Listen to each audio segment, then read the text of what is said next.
조심스럽게 장담하고 맘 편하게 한담하고 신나게 만남합니다. 여자 셋의 상담 도법. 다양한 콘텐츠를 읽고 수다를 떨며 세상과 사람을 이해하는 팟캐스트 여담입니다. 반갑습니다. 와. 저희 이제 한 달 만에 뵙는데 어떻게 좀 지내셨는지. 네. 어떻게 지내셨나요? 네, 안녕하세요. 파괴왕 개복치입니다. 개복치는 2차 백신 접종을 완료했고요.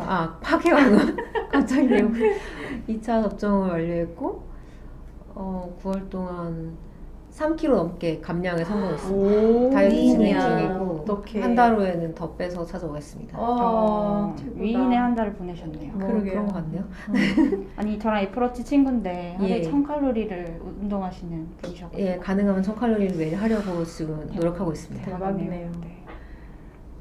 저는 9월에 진짜 별일 없었고 일하고 추석 지내고 근데 저는 이제 추석 때 항상 저희 엄마랑 꼭 하루 추석 당일이나 아니면 그 전날 꼭 하루를 다 빼서 맛있는 걸 먹고 공연을 보거든요. 근데 요즘에 코로나 때문에 공연을 못 봐가지고 저희 동네 근처에 있는 호수를 산책했는데 밥 먹고 그게 되게 좋았던 기억으로 남아 있습니다.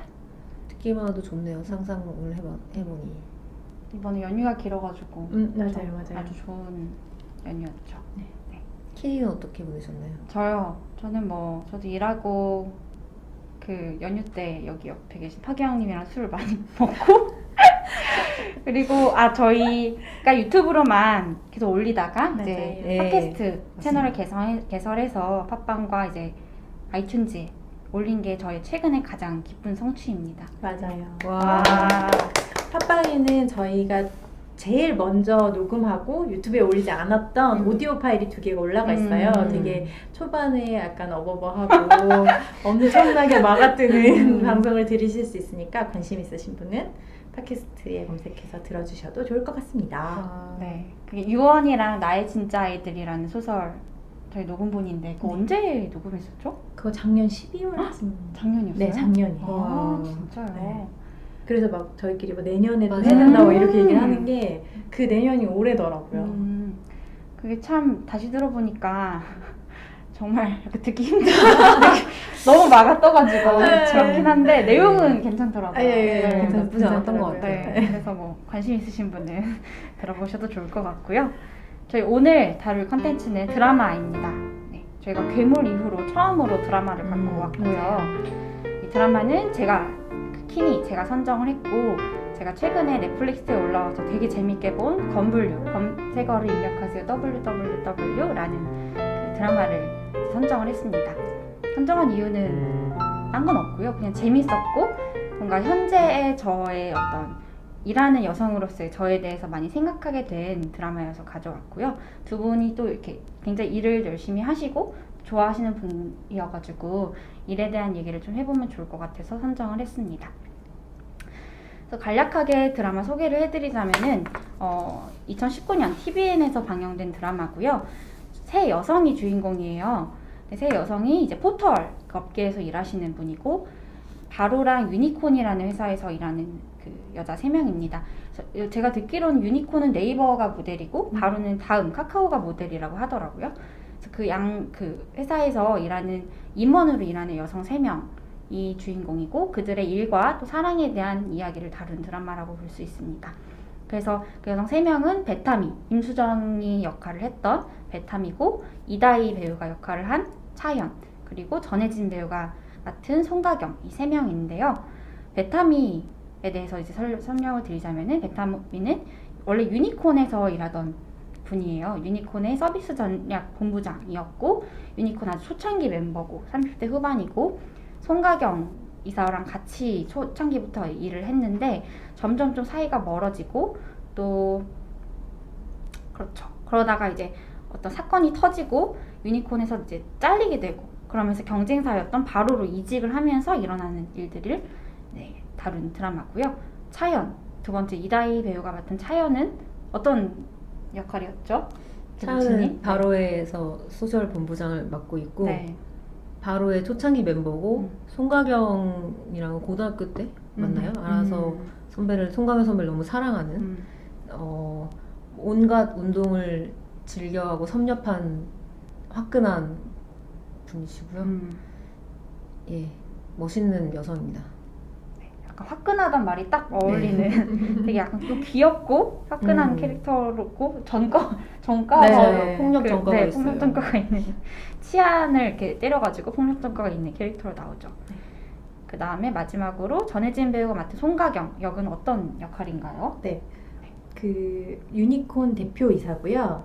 송가경은 어디서 보니까 79년생. 그래서 이제 2019년에 39의 나이를 가지고 있는 사람인데, 원래는 유니콘의 상무였다가 후반에 대표이사가 되고요. 그리고 차연의 고등학교 선배이자 베타미와 함께 유니콘을 일군 그 초창기 멤버이자 재벌가의 며느리죠. 그죠? 이제 뭔가 정략 결혼을 한 것 같고, 그래서 재벌가의 어떤 하수인, 뭐 개처럼 살고 있는, 그래서 그 회장님이 시어머니인데 그 시어머니와 굉장히 갈등 관계를 가지고 있는 그런 인물입니다. 맞아요. 부연 설명을 해드리자면 원래도 이 사람은 재벌 딸인데 그 집안의 가세가 기울면서 집안을 좀 세우기 위해서 정략 결혼을 한 거고, 그러면서 그 시어머니가 시키는 거는 다 하는데 굉장히 그거에 대한 갈등이, 내적 갈등이 심한 캐릭터로 나오죠. 그래서 그 결혼을 하면서 좀 많이 성격이 변한 것처럼 묘사가 돼요. 약간 변절자 이런 느낌으로. 맞아요. 그리고 그렇게 이 세 명의 여성이 주된 주인공이라고 볼 수 있고요. 이 각각의 이제 여성과 어떤 사랑하는 관계인 또 남자들이 나옵니다. 그래서 베타미, 그 임수정 배우가 맡은 베타미의 남자친구로는 박모건이라고 하는 사람이 나오고, 어떤 사람이죠, 박모건은? 박모건은 일단 장기용 배우가 맡았고요. 28의 네, 맞습니다. 창업 젊은 청년 사업가고 스타트업 대표. 그죠, 네. 게임 음악을 하는 친구고 굉장히 직진을 하고 또 그 나이답지 않은 성숙한 면도 좀 있고 능수능란한 면도 있고 그런 친구입니다. 맞아요. 베타미 씨가 약간 박모건을 밀어내는데 되게 잘 어떻게 거기에 다가오고 퍼져주고 뭐 이런 역할 하면서 결국에 사랑에 빠지는 그런 캐릭터로 나오고요. 차연은 초반에는 차연의 연애 관계는 이렇게 명확히 나오지 않아요. 물론 회사에서 뭐 약간 누굴 사귀긴 하지만 뭐 그건 약간 장난스럽게 좀 묘사가 되고, 후반부에 이제 설지환이라는 약간 무명 배우랑 이제 사랑에 뭐 빠지는 장면이 나오는데, 설지환도 나이가 정확히 27. 27. 네, 89년생이라고 합니다. 10살 차이 그쵸, 정도네요. 그쵸. 네. 10살 연하. 베타미도 10살 연하, 차현도 10살 연하. 지금 알았어요, 그거는. 이제 다 나이 차이가 많이 나는 연하남인데, 그 설지환 배우는 그렇게 이제 차연이랑 사랑에 빠지게 나오고, 또 오지은우 씨가 나오죠. 오지은우 씨는 어떤? 송가경의 남편이고 재벌가의 아들이자 영화 제작사의 사장으로 보이는 사람입니다. 네, 오진우 씨는 맞아요. 송가경에 대한 약간 연민이 있고, 그 송가경이랑 이혼을 자기가 해주고 싶은데 약간 집안의 분위기 때문에 못하다가 나중에 이제 그런 방향으로 좀 행동을 하는 인물로 나와요. 그래서 이제 대략적으로 이렇게 나오고, 또 많이 나오는 인물들이 베타미랑 차연의 직장 동료들이죠. 맞아요. 그래서 뭐 개발자도 나오고, 뭐 기획자도 나오고, 또 되게 중요한 사람 중에 한 명이 브라이언이라는 그 바로 대표가 나옵니다. 그래서 권혜유 배우. 권혜유 배우가 맡았고, 굉장히 좀 제가 봤을 땐 약간 이상적인 직장 상사로 맞아요. 나와요. 그래서 이제 그 여러 사람들이 같이 일하는 장면들이 많이 나오는 드라마라고 볼 수 있고, 전반적인 이제 이야기의 흐름은 그 베타미 씨가 유니콘에서 굉장히 헌신했던 유니콘에 잘리면서 경쟁사인 바로로 이직을 해서, 그 원래 유니콘이 이제 1위고 업계 1위고 바로가 2위인데 2위를 1위로 만들고자 하는 그 바로 내 TF팀이 꾸려져요. 그래서 거기에 이제 베타미랑 차연이 같이 그 일을 하게 되고, 그러면서 이제 바로가 유니콘을 이기기 위해서 이런저런 일을 벌리는 그런 얘기들이 계속 나옵니다. 여기까지가 이제 대략적인 설명이고요.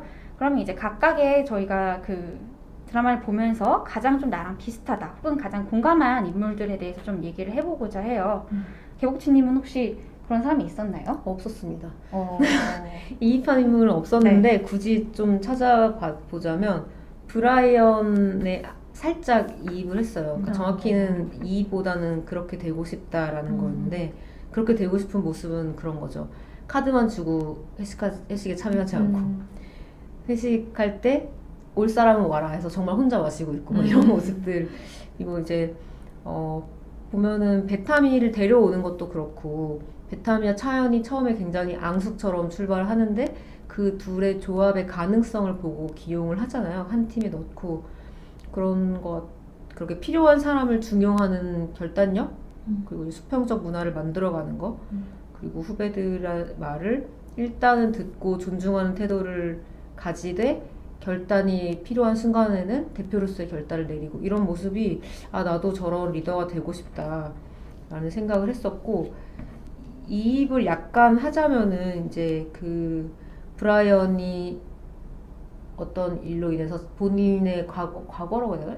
그래서 바로 대표를 사퇴를 하게 되는데 그때 그 결정을 사퇴 직전에 그런 결정을 내렸던 거, 그러니까 베타미 검색어 조작 관련해서 실검 조작 관련해서 그런 결정, 공표하지 않겠다, 우리만 알고 넘어가겠다라는 결정을 내렸던 것, 그리고 그 결정이 들통난 이후에 사퇴라는 결정을 내린 것, 그것 둘 다 이해가 좀 되더라고요. 대표로서 취할 수 있는 양쪽 모두가 다 가능한 입장이라 생각이 들고, 이게 윗사람이 된다는 거는 자기가 추구하고 지켜왔던 가치랑 현실이 상충하는 거를 받아들이고 그 중간 지점을 찾아내는 게 아닌가, 이런 부분에서 이입을 했고, 사실 브라이언은 가장 이입한 건 그거죠. 화요일인데 퇴근하고 싶다고. 퇴근한 지 10분 됐는데 출근한 지 10분 됐는데 저기요, 저는 어젯밤에 잘 때부터 퇴근하고 싶었어요, 이거죠. 네. 네. 그리고 베타미에도 아주 약간 이입을 했는데요. 물론 저는 베타미처럼 예쁘지도 않고 돈도 없고 10살 연하의 남자도 없지만 그냥 일단 아랫사람과 윗사람의 중간자 위치라는 데서 살짝 이입을 했어요.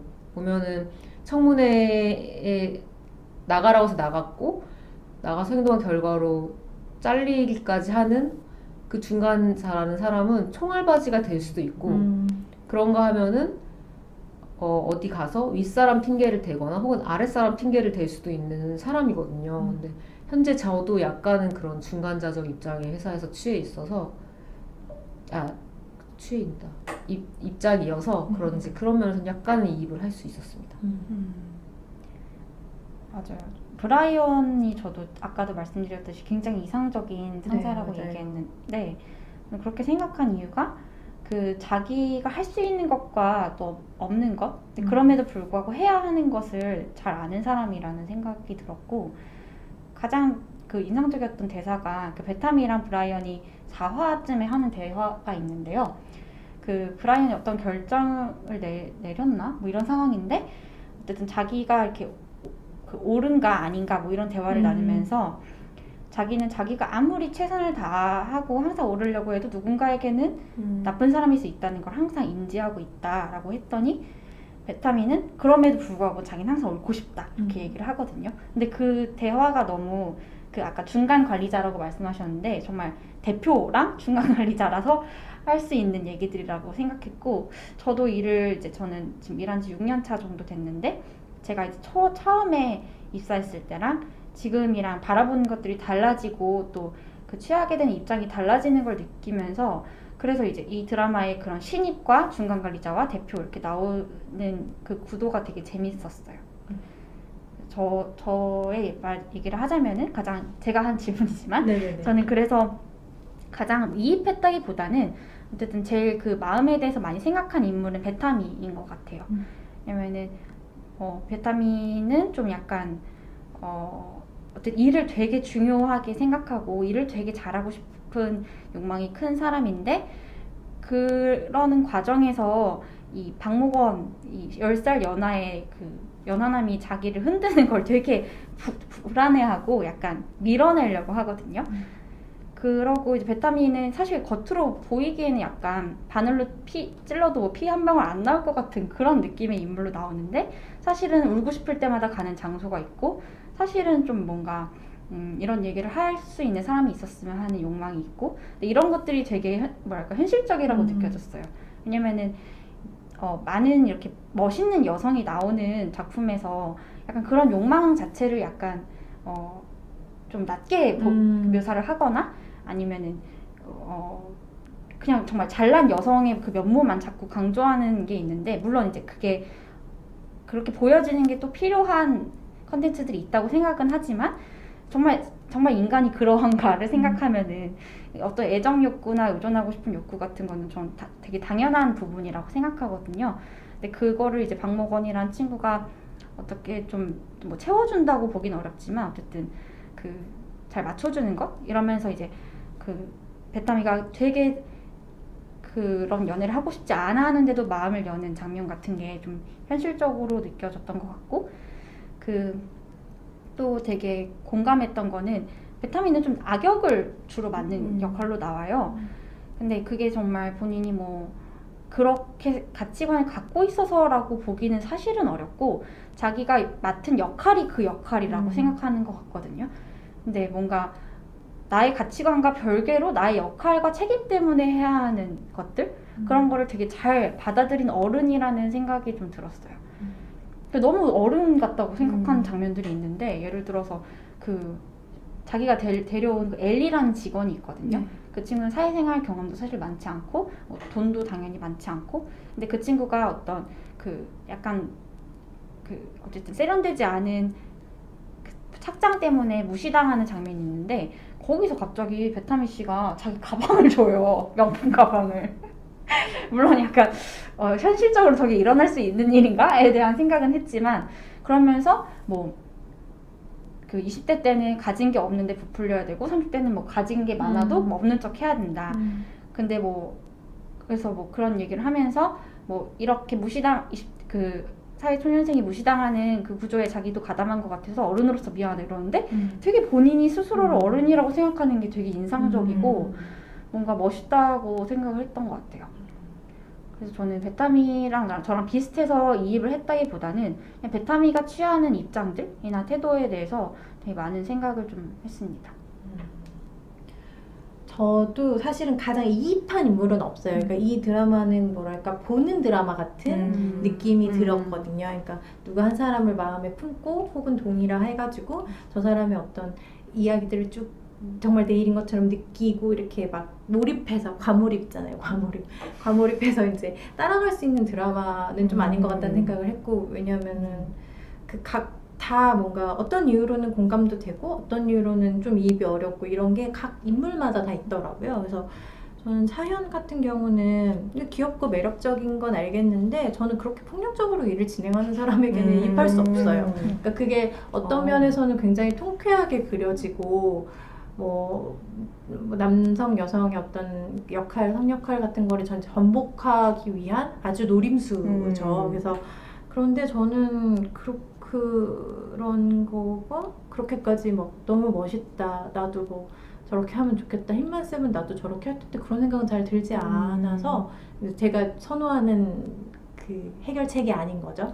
예, 그렇기도 했고, 그 차연이라는 캐릭터가 굉장히 그 어떻게 보면 이제 그런 폭력적인 것도 좀 멋있으라고 만들어 놓은 설정인데 연애를 시작하니까 갑자기 21살이 돼. 그래, 거기서 약간 이렇게 찡찡거리는 거야? 연애를 시작하고서? 왜 갑자기 22살이 됐지? 그러네. 21살, 22살이 남자친구 군대 보내는 것처럼 가지마! 막 이렇게 울고 이러는 게 약간 일관성이 좀 틀어지는 느낌이 들어서, 근데 뭐 그거는 그냥 저의 취향이죠, 사실은.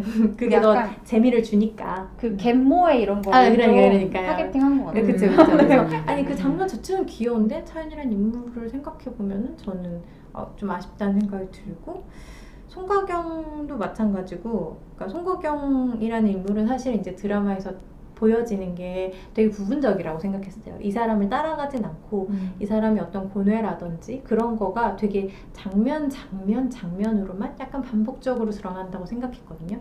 근데 우리의 전혜진 배우께서 연기를 너무 잘하시는 거예요. 한마디를 해도 그냥을 안 해. 맞아. 그러니까 갑자기 이 인물이 이렇게 가슴에 쑥 들어오는 부분들을 굉장히 보여주시는 게 있더라고요. 그래서 좀 진짜 연기가 너무 살린 역할이다 이 생각을 좀 했고, 저는 송가경 캐릭터의 아쉬운 점은 뭐였냐면 아까 얘기하신 것처럼 그 시가 결혼한 후에 그것 때문에 좀 신념을 버리고 변했잖아요. 근데 그 계기가 좀 아쉬웠어요. 그러니까 어떤 굉장히 그 선망하던 선배가 변절자가 되는 이야기들은 되게 많잖아요. 근데 이게 만약에 정말 일과 사랑, 일과 권력, 정말 여성이 뭔가 단서를 달지 않는 욕망에 대해서 얘기를 하는 거였다면 송가경의 변절도 자신의 정말 욕망 때문이었으면 어땠을까? 어쩔 수 없는 거지 않고 정말로 내가 갖고 싶은 것을 위해서 그렇게, 그러니까 왜 사람이 가다 보면은 어떤 선을 넘어버릴 때가 있고 그런 인물이었으면 어땠을까? 그러니까 그 송가경이 변절하고 뭔가 나빠지는 계기라는 게 송가경도 어쩔 수 없는 피해자였다는 것. 근데 그게 너무 익스큐즈로 사용되는 것 같아서 그 부분이 조금 아쉬웠어요. 근데 이해는 되게 됐고 좋은 장면도 많고 그랬고, 베타미가 가장 많이 나오고 그래서 저도 되게 좋은 장면들도 많고 그러니까 어떻게 보면은 이렇게 이해되고 저런 건 좀 좋다는 생각을 한 부분들이 꽤 있었는데 아까 말씀하신 그 가방 장면 저는 별로예요. 너무 작정하고 멋있으면 조금 그래. 맞아. 너무 멋있으라고 만들어놔가지고 뭐라고? 그리고 막 어떤 사람이 내가 이런 사회를 만든 것에 일조한 것 같아서 어른으로서 미안해 약간 이 대사가 약간 너무 좌식 가행 선배님 38이시잖아요. 그냥 사회를 그렇게 만들 정도의 어떤 좀 그런 삐딱한 마음이 들었고, 저는 오히려 베타미가 제일 좋았던 거는 그 부분이었어요. 그 자신의 이름이 실검에 올랐을 때 그 전에 왜 호스트 출신 연예인이 실검에 올랐을 때와 같은 기준과 원칙으로 일을 처리한다는 거. 아주 멋있었어. 그게 참 멋있더라고요. 그래서 그러기가 너무 쉽지가 않은데 맞아. 확고하게 기준을 가지고 원칙을 가지고 일을 처리한다는 점. 그게 그 희생자가 나일지라도 그거는 진짜 멋있다고 맞아요, 생각했어요. 맞아요. 근데 뭐 전체적으로 저는 이제 아까 차연에 대해서도 좀 아쉬운 게 일은 그렇게까지 프로페셔널하면서 왜 이렇게 사랑에 질질 끌려가지? 이런 생각을 했어요. 근데 이제 키니님께서 그게 뭔가 내면에 가지고 있는 뭔가 의존하고 싶은 마음 이런 거라고 하니까 약간 지금 이해되는 거 있잖아요. 근데 볼 일도 때는 잘하고 사랑도 잘할 수는 없잖아요. 잘할 수도 있긴 하죠. 저는 그런 사람도 있지만 어떤 느낌이었냐면 이게 드라마에서 보기에는 마치 타미가 모건을 말도 계속 그렇게 하자면 뭐 어장 뭐 이런 얘기하고 마치 타미가 모건을 막 쥐락펴락 하는 것 같고 막 모건이 막 안달복달 하는 것 같은데 저는 아니었거든요. 저도 아니라고 생각했어요. 타미가 너무 안달복달해. 쥐락벼락 하는 건 오히려 모건인 것 같았어요. 저는. 그래서 그런 게 좀 뭐 되게 절절 매는 것 같은 말을 계속 변명적으로 계속 하잖아요. 자신의 입장에 대해서 계속 설명을 하잖아요. 근데 저는 그게 다만 비혼주의라서 그런 건 아니라고 생각하거든요. 사랑에 있어서 얘가 훨씬 약자라고 생각했어요. 그래서 근데 자기는 약자라고 생각 안 하는 게, 그러니까 내가 강자로서 이런 결정을 내려서 너무 미안해 라는 식으로 자꾸 얘기한다는 게 이거 어떻게 보면 가스라이팅 아닌가라는 생각도 있고 모건에 대해서. 근데 막상 하는 행동들 같은 거 보면 되게 초반부터 약간 사랑을 위해서 뛰쳐가고 막 어떻게 나한테 그럴 수가 있어, 뭐 얘한테는 그러면 안 되죠 이러는 게 되게 사랑에 굉장히 깊이 빠진 여성이다. 이렇게 매달리는 여성이 됐을까? 근데 그거를 자기는 모르는 것 같은, 자기가 그러고 있다는 걸 마치 자신의 선택인 것처럼 얘기하잖아요. 근데 저는 자신의 선택은 아니라고 생각했거든요. 그래서 그런 부분이 볼 때는 뭔가 좀 일관성이 안 맞는다고 생각했는데 방금 이제 키니님 말씀하신 걸 듣고 그럴 수 있겠구나 하고 이해하게 됐습니다. 근데 저도 얘기하신 것처럼 저도 베타미에 대해서는 되게 방어적인 인물이라고 좀 생각해요. 왜냐면은 베타미는 말씀하셨듯이 뭔가 사랑에 있어서 주도권을 원래 잡을 수 있는 사람은 아닌 것 같거든요. 근데 되게 그러려고 하고 그런 척을 하고 맞아 엄청 그러기 위해서 되게 스스로 많은 이유를 만들고 그거를 박목원한테 말하는데 박목원 사실 그게 통하는 인물도 아닌 것 같고 그래서 이제 결국에 당하게 되는 약간 이런 구도인 것 같고 결국엔 당해. 네. 근데 이거에 대해서 저도 좀 사실 입장이 명확하진 않아요. 제가 이제 뭐 이런 욕망이 있다 아까 그런 식으로 말하긴 했지만 이 드라마가 방영할 때 왜 결국에 이렇게 멋있는 여성들도 사랑이 절절매는 그걸 꼭 넣어야 되냐라는 비판이 있었던 것 같고 저도 그 비판도 왜 나오는지도 알겠다는 생각이 들거든요. 근데 그냥 제가 이렇게 저 자체는 뭐 제가 그렇게 멋있기만 하거나 독립적이기만 한 사람이 아니라고 생각하기 때문에 이런 다양한 면모를 보여주는 게 더 뭐 재밌기는 했어요. 근데 작품으로서 뭐가 더 완성도가 있었을지는 사실 잘 모르겠는데 그렇습니다. 그렇다면은 저희가 이제 지금도 방금 뭐 브라이언, 베타미, 차이언 이렇게 얘기하면서 어떤 일을 하는 태도에 대해서 얘기를 했는데 본인이 지금 저희 이 세 명이 일을 할 때 좀 어떤 태도로 임해왔고 또 어떤 식으로 지금 임하고 있는지에 대해서 좀 얘기를 해보면 어떨까 생각을 했어요. 너무 어려운 일이 아이고 어려운 일이죠. 어려우면서 저는 좀 쉬웠어요. 왜냐면 저는 편한 대로 합니다. 내 마음에 편한 거.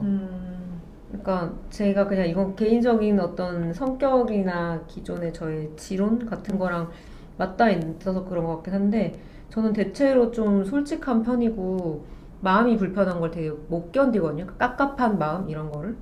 근데 그래서 회사에서도 그런 것들을 안 하려고 하고 있어요.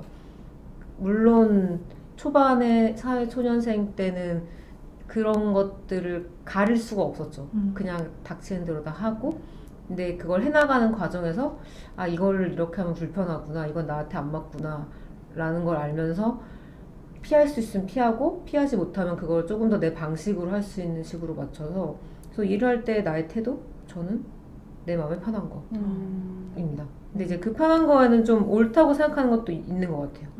내 마음에 편하다는 거는 이게 내가 맞다고 생각하고 이게 옳다고 생각하는 걸 하는 거니까 예, 저는 그렇습니다. 편하다는 거 안에는 내가 해야 되는 것도 포함이 되는 건가요? 해야 되는 거 이거 좀 어려워요. 근데 저 고민을 좀 해봤는데 저는 일단 내가 해야 된다라는 거에서 특별하게 인식이 좀 없는 것 같아요. 일단 저는 지금 한 직장에서 같은 일을 10년째 하고 있는데 그러니까 저는 이제 아주 새겨진 거죠. 저 일은 내가 꼭 해야 돼. 뭐 그런 것보다는 그냥 자연스레 하는 일. 저한테 밥 먹고 씻고 이런 것처럼 그냥 하는 일. 그래서 해야 된다라는 거에 대한 특별한 인식이 저는 없어서 해야 되는 것, 옳다고 생각하는 이런 경계가 저는 좀 불분한 것 같아요. 좀 더 구체적으로 질문 주시면. 저도 비슷한 조금 더 구체적이었으면 좋겠다고 생각했어요. 그러니까 그 키님께서 미리 주신 이 옳은 것과 해야 하는 것 이게 약간 어떤 뉘앙스인지를 잘 모르겠는데 저도요. 그러니까 이게 반대되는 개념이 아니라는 생각이 들어서. 저도. 네.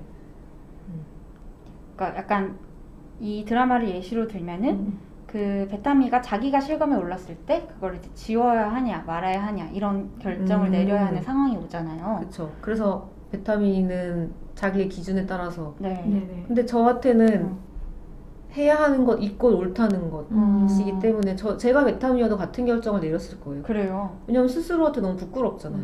내가 세운 기준이 있어서 다른 사람한테 적용을 했는데 내 일이 되니까 그걸 뒤집는다? 그건 있을 수 없는 일이죠. 내가 해야 되는 거, 옳은 것, 내 마음에 편한 것. 이 세 개가 저는 쭉 연결되는 것 같아요. 네. 그렇다는 건 내가 해야 하는 것이 되게 본인 내부에 좀 명확하신가 보네요. 그걸 이제 말로 정의를 하라면 할 수는 없지만 비교적 명확한 것 같긴 해요. 네. 일단 편한 게 좋습니다. 마음이 편한 게. 네. 근데 그게 되게 방금 들었는데 멋있는 것 같아요. 네네네. 왜냐면은 옳은 게 편하다는 게 되게 멋있는 지점인 것 같아요. 그런 지점에서 갈등이 별로 없다는 거잖아요. 아 이제 갈등 물론 있죠.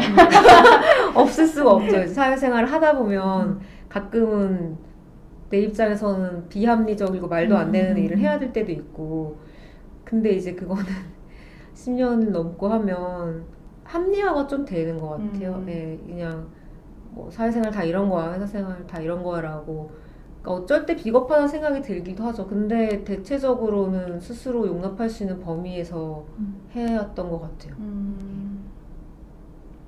그러면 그런 제가 또 두 번째 질문을 드렸었는데 저희가 이제 신입사원 처음에 일을 시작했을 때랑 또 몇 년 지났을 때랑 더 지났을 때 보이는 것들이 다르잖아요. 다르죠. 네. 지금은 좀 어떤 상황이신 건가요? 어떤 게 보이냐고요? 네. 요즘 어떤 고민을 하시나요, 일하시면서? 일하면서 고민은 네. 이걸 저희 회사 사람들이 듣진 않겠지만 일하면서 고민이 없다 그러면 얘 고민이 없어라고 계속 그러세요. 근데 요새는 사실 고민이 별로 없어요. 회사에서 고민은 신입 때는 일을 너무 잘하고 싶고 음. 인정받고 싶고 눈에 들고 싶다라는 고민이 있었다면 지금은 그런 거 좀 연연하지 않게 됐어요. 누가 저를 어떻게 봐도 상관없다? 라는 생각이 좀 있고 그거는 스스로에 대한 일에 대한 확신도 조금은 있는 것 같고 그게 아니어도 내가 알아서 내 마음대로 하겠다는데 뭐 약간 그런 나이 들면서 약간 타인의 시선에서 자유로워진 그런 게 있는 것 같고 경력 이력 조금 쌓이면서 보이는 거는 선배들이 보여요. 선배들이. 그러니까 예전에는 막내였고 중간일 때는 선배들이 저런 행동을 하는 게 너무 이해가 안 되고 난 절대 저런 선배가 안 될 거야. 난 저러지 말아야지 했던 게 지금은 약간 연민? 선배가 이래서 이랬겠구나 라는 이해의 폭이 조금 선배들에 대한 이해의 폭이 넓어지고 있습니다. 저도 비슷하게 적어왔어요. 저는 이제 아까 말씀드렸듯이 일한 지 6년 차고 그런데 처음에는 되게 뭔가 이렇게 해야 돼. 어떻게 해야지 옳은 거야. 이런 것들이 되게 많이 있었고 그때 제 눈에는 옳아 보이지 않는 선배들이 있었거든요. 왜 저렇게 하실까? 이게 맞다는 걸 알면서 왜 저렇게 약간 내가 봤을 땐 비겁해 보이는 주장도 있고 근데 제가 그 위치에 됐을 때 그렇게 해야지만 또 지킬 수 있는 것들이 있는 거예요. 그리고 그 신입일 때는 내가 나만 잘하면 되지만 올라가면은 내 아랫사람들이 생기고 그 아랫사람들이나 이제 그 윗사람들을 양쪽을 보면서 뭔가를 결정해야 되고 이런 것들이 되게 어렵다는 생각이 들었거든요. 그러면서 어떤 그 아랫사람들을 챙기는 거에 대한 생각을 저는 되게 많이 했어요. 왜냐면은 그 아랫사람들이 왜 그렇게 억울하거나 왜 그렇게 서운한지도 알겠거든요. 나도 그때가 있었으니까. 근데 지금의 내 입장에서는 걔네가 말하는 게 100% 옳은 거는 아닌 거예요. 그럴 때 어떤 식의 태도를 보여야 하나. 그래서 저도 그때부터 선배가 보였는데 선배들은 그 저보다 더 많은 것들을 관리하고 더 많은 것들을 보면서 제가 정말 존경하는 사람들은 그럼에도 불구하고 아랫사람들의 마음에 대해서 한 번 더 생각하고 한 번 더 챙기는 역할을 하시더라고요. 그래서 그게 정말 엄청난 에너지가 필요한 일인데 그런 거를 하시는구나 라는 거가 눈에 보였고 저는 요새 저의 고민은 내가 할 수 있는 것과 할 수 없는 것을 구분하는 것 같아요. 왜냐면은 정말 의욕이 가득 찬 상태에서는 정말 모든 거를 다 챙기고 싶고 모든 거를 다 잘하고 싶은데 저란 사람의 어떤 자원의 한계가 있고 제가 뭐 모든 거를 얕게 다 관심을 가지고 이렇게 챙기는 것과 내가 그래도 할 수 있는 것을 이렇게 정해서 그것을 깊게 하는 것 둘 중에 뭐가 더 내가 유용해지는 길인가? 이런 고민을 저는 요새 많이 하는데 여기 오기 전에 저는 결혼식에 갔다 와가지고 이제 저 선배들이랑 대화를 많이 나눴는데 되게 좀 부끄러운 지점이 많았어요. 왜냐면은 저는 지금 약간 후자를 선택한 상황이거든요. 그러니까 좀 내가 선택한 걸 좀 깊이 해보자. 네. 근데 이걸 선택하면서 내가 눈을 가리고 있는 것들이 있다는 생각이 오늘 대화에서 들더라고요. 물론 뭐 그 모든 것을 제가 다 바라보면서 살 수는 없다는 것도 알겠지만 그래도 이렇게 어떤 영역에서 내가 할 수 있는 게 있는데 이렇게 눈을 감고 있어도 되나? 이런 고민이 좀 저는 오늘 갑자기 생겼어요. 그 대화를 나누면서. 근데 뭐 아직 결론은 안 난 상태고 그래서 저의 앞으로의 고민은 이제 계속 그 방향인 것 같아요. 내가 할 수 있는 것과 할 수 없는 것 이런 것들을 계속 고민하는 그 상황이지 않을까 당분간은 네, 그런 것 같습니다. 너무 흥미진진하고요. 저는 사실 오늘 이렇게 일과 뭐 이런 얘기를 한다고 하시고 이제 건블류가 자체가 회사와 조직에 관한 얘기잖아요. 근데 저는 프리랜서거든요. 그래가지고 뭔가 조직이 있는 회사와 계약을 해서 일을 하는 관계지 그 조직 안에 들어가서 뭔가를 그 조직의 일원으로서 어떤 그런 걸 해본 적은 별로 없어요. 그래가지고 뭐 알바 이런 거는 좀 하긴 했겠지만 그래서 그런 게 되게 궁금했어요. 지금 말씀하신 어떤 뭔가 그때는 이해할 수 없는 선배들의 결정이나 이런 걸 지금은 이해를 하신다는 게 어떤 거예요? 그러니까 내가 신입 때는 보지 못했던 지점이 있었어 라든지 아니면 이 조직의 어떤 안정과 조직의 그 안위를 위해서 안위라고 이득을 위해서라면 이거는 뭐 어쩔 수 없는 선택이 있구나를 알게 된 건가요? 어때요? 제 경우는 둘 다입니다. 저도요. 네. 그게 전자가 살짝 강하긴 한데요. 그러니까 저도 선배가 약간 되고 나니까 선배들이 그렇게 했던 게 이해가 되는 게 좀 보이고 선배들이 그런 결정을 이를테면 뭐 저희는 제가 막내 때는 선배들이 하나하나 다 말을 안 해주는 게 너무 불만이었거든요. 그러니까 자기들끼리만 알다가 갑자기 뚝 이렇게 결정 났어. 그럼 우리는 뭐야 이랬는데 막상 선배가 되니까 내가 어떤 사실을 먼저 알게 돼도 후배한테 이걸 일일이 다 말을 해줄 수는 없는 거예요. 이거는 윗사람들끼리의 그런 사정도 있고 자칫 잘못 세워나갈 경우에 딴 사람이 오해를 살 수도 있고 이런 식으로 그러니까 지금은 그냥 뭐 때가 되면 말해주겠거니 하기도 하고 뭐 제가 들리는 것도 있고 근데 지금 이 경우를 예로 들어도 이 얘기가 또 조직의 안위와 관련이 될 수도 있기 때문에 말을 못 할 수도 있고 그래서 저는 조직의 분위기 이런 것도 그러니까 다 이해의 폭이 조금 넓어지는 것 같아요. 선배에 대한 이해, 조직에 대한 이해가 네. 그래서 시선이 달라진 것 같습니다. 저도 마찬가지인데요. 저는 더 좀 숲을 보게 되는 부분이 있는 것 같아요. 근데 이 숲을 본다는 게 그게 더 무조건 좋다 이런 게 아니라 제가 뭔가를 해야지 장기적으로 봤을 때 우리 그 집단에도 훨씬 더 도움이 되고 근데 현재는 잠깐 더 괴로워야 되는 것들 현재는 조금 더 뭔가 포기해야 되는 것들이 생기는 선택을 하는 순간들이 찾아오는 것 같더라고요. 근데 장기적으로 봤을 때는 그 선택을 하는 게 맞을 때가 있는데 그런 것들이 제가 그 초반에 신입사원이거나 이럴 때는 잘 안 보였던 것들이 있는 것 같아요. 근데 이제 그럴 때 약간 저는 사실 약간 항상 좀 그 초심자의 마음을 되게 많이 생각하는 사람인데 초심자인 내가 지금의 나를 봤을 때 어떻게 생각할까를 항상 좀 떠올리게 돼요. 근데 그럴 때 부끄럽지 않고 싶은데 가끔은 좀 부끄럽기도 하고 그렇습니다. 초심이 기억이 안 나요. 너무 오래됐어. 나도 초심을 기억하고 싶다. 네. 근데 이게 제가 일 얘기를 하자고 한 게 뭐 지금 당장 속한 회사 얘기를 하자는 것도 있지만 어떤 업계에 대한 얘기기도 해가지고 뭐 그렇게 얘기하시고 싶으신 게 있으면 얘기하셔도 좋을 것 같아요.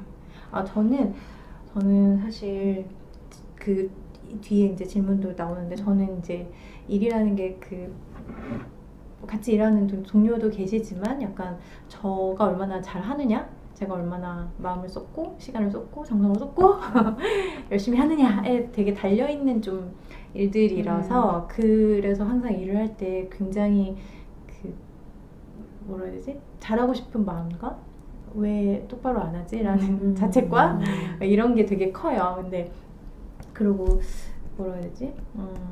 근데 아까 말씀하신 것처럼 초심자의 마음이라고 하셨는데 제가 이제 일을 하기까지가 시간이 좀 오래 걸려서 저는 되게 오랫동안 지망생의 마음이었었던 거죠. 그래서 사실은 지금도 그 마음이 있어요. 그래서 언제나 뭔가 평가당하는 것 같고 뭔가 픽을 당해야 되는 입장이라서 이제 제 프리랜서니까 그래서 그런 것들에서 그 압박이 좀 있어요. 그래서 이게 뭐 어떤 분들은 똑같은 일을 하더라도 이게 성격의 차이인 것 같은데 똑같은 일을 하는 분들 중에서는 어떤 분들은 왜 내가 최고인데 그걸 못 알아본 니들이 바보지라는 자신감에 차 있으신 분들이 있고 굉장한 장점이라고 생각해요. 근데 그거 말고 저처럼 되게 오랫동안 뭔가 그런 마음의 어떤 관성이 있어서 그 마음을 계속 가지고 있는 사람이 있는데 저는 요즘에는 그 마음을 가지고 있되 조금 더 프로답고 조금 더 일을 좀 합리적으로 진행해 가는 사람이면 좋겠다는 생각을 요즘에는 좀 해요. 그래서 항상 일을 할 때 뭔가 저는 큰 루틴 같은 게 지금 없는 상태인 것 같거든요. 그게 이제 일의 프로세스도 그렇고 저의 일상의 프로세스도 그렇고 프리랜서라서 그래서 그런 것들을 어떻게 하면 저는 뭐 다른 사람들과 뭐 이런 것보다는 뭐가 내가 일을 좀 더 효율적이고 굉장히 만족스럽게 스스로 만족스럽게 잘 할 수 있는 방법이 뭐가 있을까를 좀 고민하고 있고 근데 저도 이제 같이 일을 하는 친구들이 있어요. 그래서 저도 그 친구들의 어떤 포지션일 때가 있었고 그래서 금방 말씀하신 그때는 몰랐던 거가 지금은 알 것 같고 그때는 이해를 못하고 답답했던 것들이 왜 그렇게 진행되는 건지를 알겠고 이런 게 있는데 근데 사실 그거를 알기 때문에 좀 그거 있지 않아요?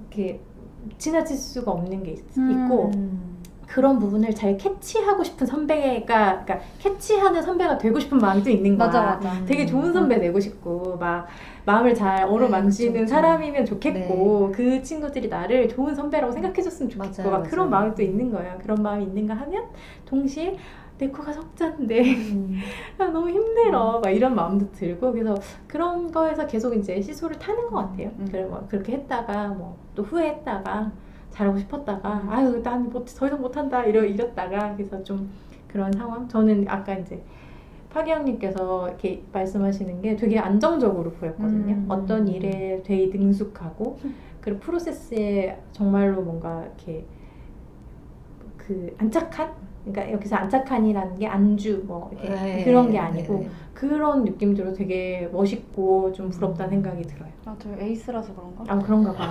안녕하세요. 회사 에이스셔가지고. 네, 있습니다. 근데 얘기하신 것 중에 되게 저도 공감 가는 게, 제가 올해 되게 많이 한 생각인데, 저도 되게 저를 좀 낮춰서 보는 경향이 있는 사람이고, 특히 계속 초심자의 마음에 조금 더 가깝다고 생각해왔는데, 제가 올해 이제 승진이라고 해야 되나? 네. 어쨌든 위치가 좀 바뀌는 일이 있었어요. 근데 여전히 저는 어린 초심자의 마음에 가까운 거예요. 근데 이거에 대해서 지적을 되게 오래 많이 받았어요. 왜냐면은 뭐 이게 정말 뭐 왜 이렇게 겸손하니 뭐 이런 좋은 의미의 지적처럼 얘기를 하셨지만 사실은 더 이상 그러면 안 된다라는 말이었던 거예요. 그래서 그거를 고치라는 지적을 되게 많이 받았는데, 저도 생각이 바뀐 게, 예전에는 조금 더 이렇게 겸손한 쪽을 그런 태도를 보여야 된다고 생각을 했는데, 올해 내내 생각하면서 이게 과연 누구에게 좋은 일인가라는 생각이 드는 거예요. 왜냐면은 내가 나를 낮춰봤을 때 내가 일을 더 잘하는 것도 아니고 더 뭐 누구한테 도움이 되는 것도 아니고 아무 이득이 없어요. 그냥 이득이 있다면은 스스로 내가 겸손한 사람을 생각하는 것 정도? 자기 만족. 네, 자기 만족이죠. 그래서 더 이상 이거를 해서는 안 되겠다는 생각을 올해 되게 많이 하고 있어요. 맞아요. 저도 비슷한 생각을 며칠 전에 했는데, 이제 같이 일하시는 분과 뭐 이런저런 얘기를 할 때 또 제가 또 잉잉 하지 않았겠어요?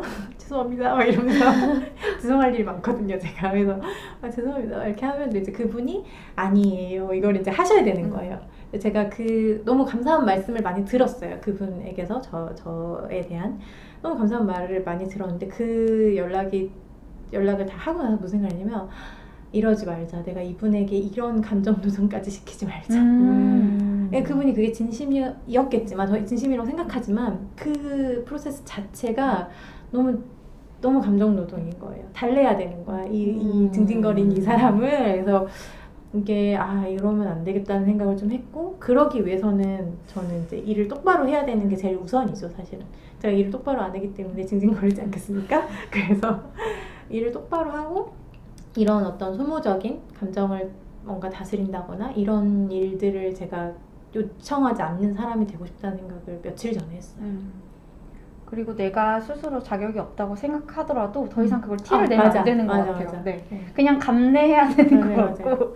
그래서 저는 이 베타미가 아까 이입이 됐다고 했는데, 베타미가 스스로를 그렇게 어른이라고 생각할까라는 질문을 좀 던져보고 싶더라고요.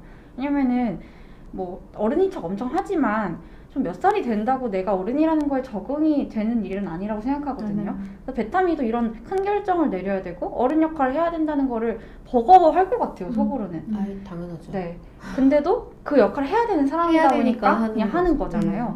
그러니까 저도 되게 그러고 싶다는 생각을 했어요, 이걸 보면서.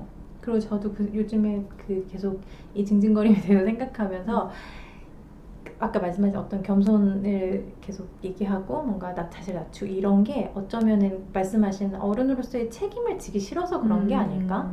그러니까 닥치는 어떤 책임과 이런 무게가 좀 무거우니까, 사실 이제 그 후배는 선배가 이제 시키는 것만 잘 하면 되잖아요. 그러면 이쁨 받고, 그러니까 시키는 거에서 플러스 1, 2만 더 잘하면은 어머 막 이렇게 칭찬받고 이러잖아요. 그리고 이제 뭐 전체적인 어떤 일에 큰 그림 같은 거 생각 안 해도 되고 하면 너무 좋겠지만, 근데 이제 그런 상태에서 벗어나서 결정을 해야 되는 이제 자리가 되다 보니까 이 결정에 달려있는 너무나 많은 것들이 되게 부담이 되는 거예요. 그래서 약간 피하고 싶은 마음, 못하겠어 막 이런 마음이 사실은 실은 들거든요. 저도 좀 일을 한 지가 오래됐는데도. 그래서 그런 마음으로 생각해보면 말씀하신 것처럼 이제 베탐이라는 사람이 그게 방어적으로 많은 이유를 갖다 붙이고 있다 하더라도 어쨌든 잘 수행하고 있는 거는 확실한 것 같아요.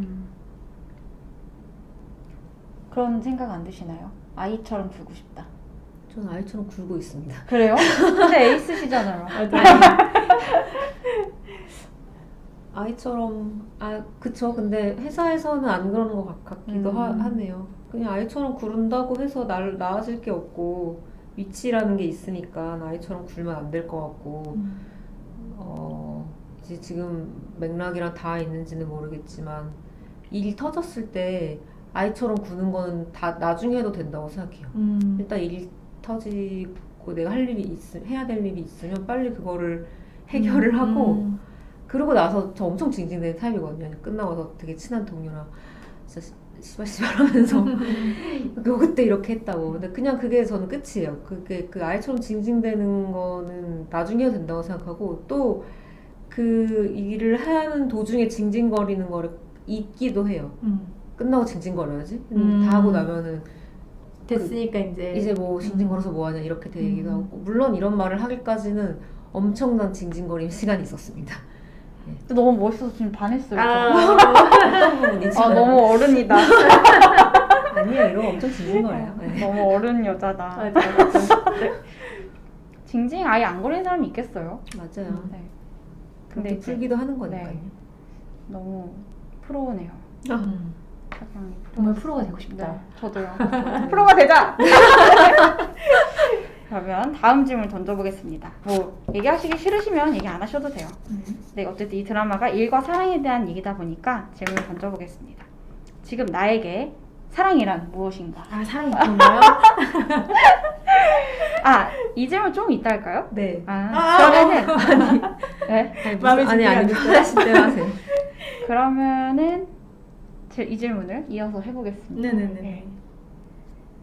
사랑이란? 네. 사랑이란 저는 정확하게 잘 모르겠어서 좀 고민을 하다가 내가 중요하지만 절대로 일방일리 없는 것이라고 썼어요.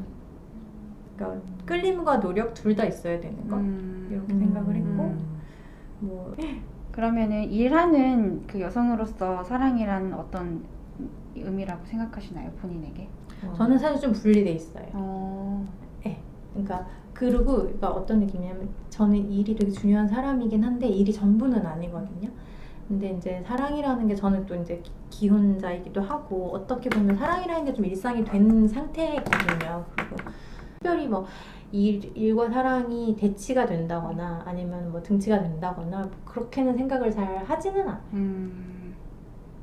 저는 이 질문을 제가 던진 게 제가 베타미에게 아까 공감을 했다고 했는데 저는 꼭 일에 대한 얘기는 아니고 그냥 제가 되게 독립적인 사람이고 싶다는 생각을 되게 옛날부터 했거든요.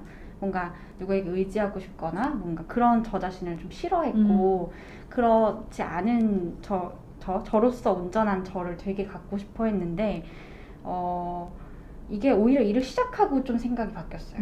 왜냐면은 제 일은 약간 감정 노동을 좀 해야 되는 일인데 제가 좀 그 노동을 하는 입장? 제가 저 안에서 뭐를 끌어내서 그거를 제공하는 입장인데 이런 일을 장기적으로 잘 해내려면은 내가 충분히 사랑받아야 된다는 얘기를 선배들이 많이 해주더라고요. 정말 중요한 것 같아요. 네. 그래서 잘 먹고 잘 자고 잘 사랑받아라 라는 얘기를 듣고 되게 이게 필요한 직업이구나 내가 그런 생각을 하게 됐어요. 그래서 지금은 나에게 에너지가 있어야지 누구에게 줄 수 있는 거기 때문에 그 에너지를 되게 항상 좀 갖고 있으려고 노력을 하고 그런 그 방법 중에 하나가 이제 사랑하고 사랑받는 일이라고 생각을 해서 그런 저 자신을 그렇게 부끄럽게 생각하거나 없애려고 하진 않는 것 같아요.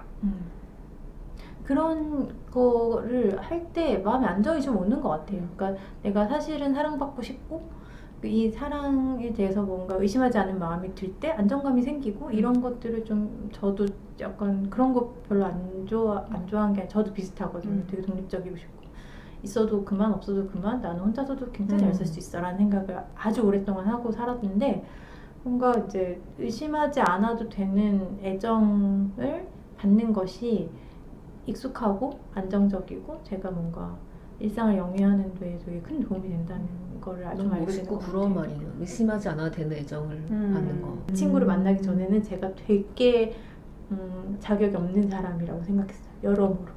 근데 그게 되게 중요한 것 같아요. 그 자격은 사랑받을 자격인 네, 건가요? 네. 누군가 나를 사랑한다거나 나를 좋아한다는 것을 되게 의심하고 아 진짜 할 리가 없어 이런 생각으로 의심 많이 하고 믿지 않고 오히려 그래서 언제나 뭔가를 들킬까봐 좀 두려워하고 나한테 실망하면 어쩌지? 라고 좀 불안해하고 그런 게 되게 컸거든요. 근데 뭐 지금 그렇지 않고 의심하지 않는 사람이 되었어요. 그래서 되게 안정적이고 큰 걱정이나 이런 게 없는 게 된 것 같아요. 좋네요. 어떠신가요, 파기양? 아니 저는 일단 네.